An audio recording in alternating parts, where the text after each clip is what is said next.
When I had PHT, sitting was really uncomfortable and impacting my social life. At one point, I'd worry about driving longer than 20 minutes, sitting down to watch a movie, and even sitting down to catch up with my friends.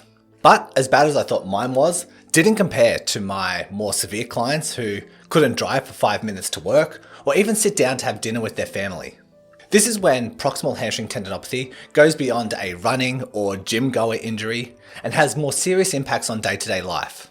If this is you, or if you want to do the right things to avoid it getting this bad, allow me to shed some insight on how I got myself and my clients back to sitting comfortably. Firstly, sitting hurts with PHT because the sore tendon wraps itself under and behind the sit bone, causing it to be squashed between the bone and the seat, kind of like squashing a bruise. This is why harder surfaces are more painful.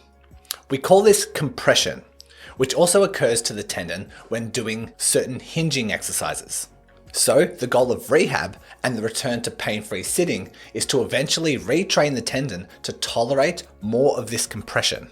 But realistically, if your tendinopathy is chronic, even if you're doing the right things, that can take several months. I'll explain the long-term healing strategy shortly. But while we're patiently waiting, sometimes months, for this tendon to heal, we need to find ways to immediately settle your sitting pain to make your day-to-day more comfortable. First, you need to have a conscious awareness of how much pressure is applied directly to the sit bones when sitting in different positions and in different seats. Less direct pressure means theoretically longer sitting duration before pain starts to increase. What I have found is that low sitting directs almost all the pressure to the sit bone area, which is why pain comes on a lot quicker. But raising the seat height and tucking my feet under almost seesawed the weight off my sit bones. And I could feel most of the downward pressure being applied towards my thigh closer to the knee. If I then added a cushion, it almost doubled my sitting tolerance.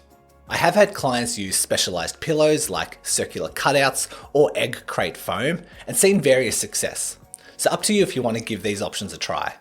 However, during intense flare-ups, when even sitting for 5 minutes was spiking pain, I'd move the cushion under the unaffected side, effectively lifting the entire painful sit bone off the seat.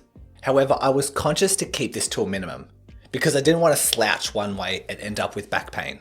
It's also a very important piece of data to learn what your sitting tolerance actually is. I define this as the maximum amount of sitting you can do in one sitting or over the course of the day where symptoms stay at a stable, mild level of pain without irritating symptoms later in the day or the next morning. For example, through my various experimentations, I eventually worked out that with a cushion, I could sit in 30-minute bouts every 1 to 2 hours of my working day, and my pain would only hover around a 1 to 2 out of 10. But if I sat any longer, pain would gradually increase, and I'd start squirming in my chair, and bending over later in the day would be more irritated than usual.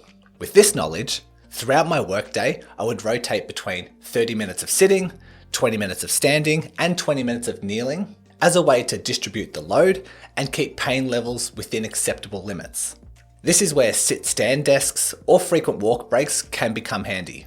And sometimes I found that even a 5-minute walk can calm things down and allow me to reset my sitting irritation.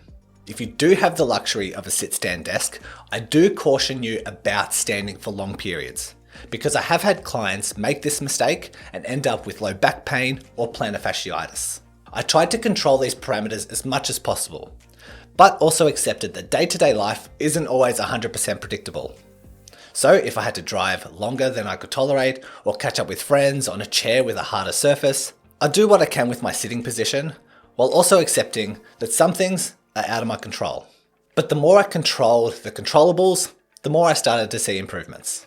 And as my symptoms gradually improved, it was time for me to create a gradual progression chart, eventually involving more sitting with less standing and kneeling. Each week, I'd reassess my symptoms to see if I was tolerating that progression, which would then give me permission to progress to the next phase. When I was tolerating 60 minutes of sitting with the cushion, I decided to test my tolerance without the cushion and weave that into my progression chart. If my symptoms increased at any stage, I'd move back one phase, spend an extra week there, and then make even smaller progressions for the following week, just to keep building forward momentum. This proactive approach is the opposite of what some people's natural reaction is, which is to avoid sitting altogether. Good in theory, if sitting hurts, let me avoid it and give the tendon the best chance to heal. But this is a trap. Completely avoiding things like sitting inevitably decreases your tolerance, and then the return back to sitting becomes harder and harder. I call this the pain, rest, weakness downward spiral.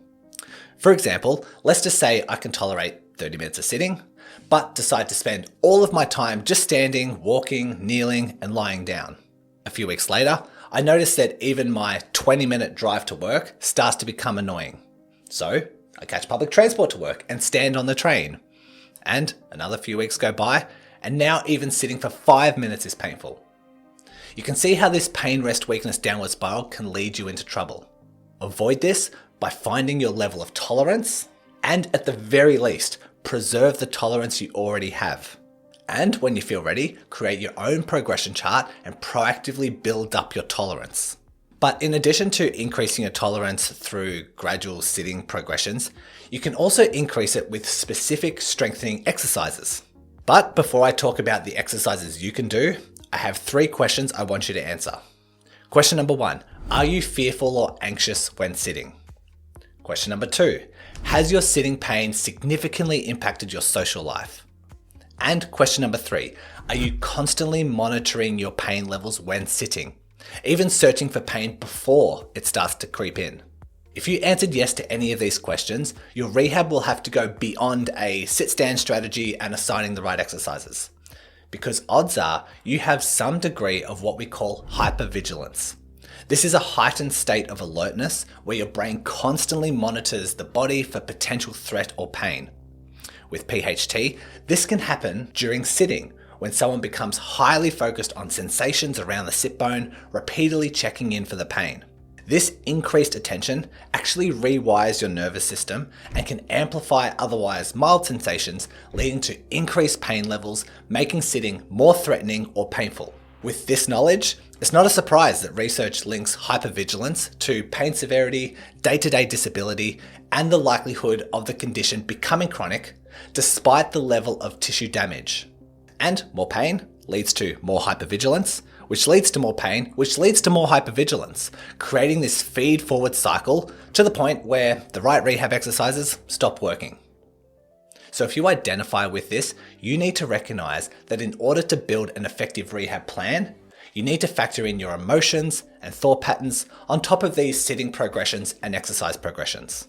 This could be distraction techniques, constant positive self-talk or reassurance statements, guided meditations, or body scans when sitting. You have many options that frankly go outside the scope of this video, but it's important to find something that works for you. But like I mentioned earlier, it'd be very difficult to improve your sitting tolerance unless you progress with an exercise that encourages more and more compression. And the best exercise that I can think of is the deadlift. But a lot of my PHT clients try a deadlift and experience a big flare-up.